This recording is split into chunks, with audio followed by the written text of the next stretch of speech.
Obrigada a todos aí pelo apoio no Brasil.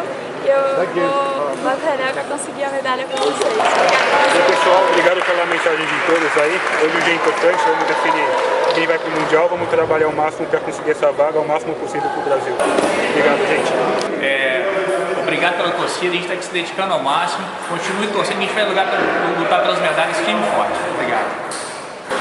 Alô, galera do Brasil, nós estamos aqui na Costa Rica no Pan-Americano. Estamos dando o máximo demais.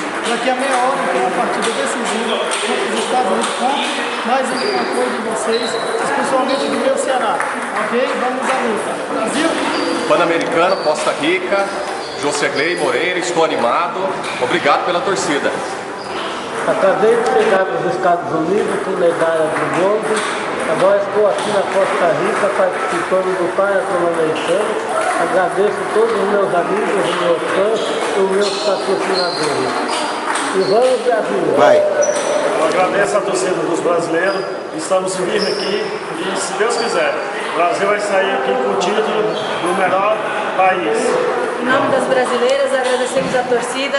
Nós, do Femininos Andantes, já estamos as 4 brasileiras na semifinal. E é isso aí, Brasil. Obrigado pela força.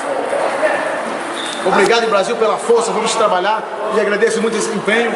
Vamos torcer pelas medalhas e as vagas do Mundial. Obrigado, beijos. Bom, galera, hoje é o grande dia, vamos definir os campeões do PAN.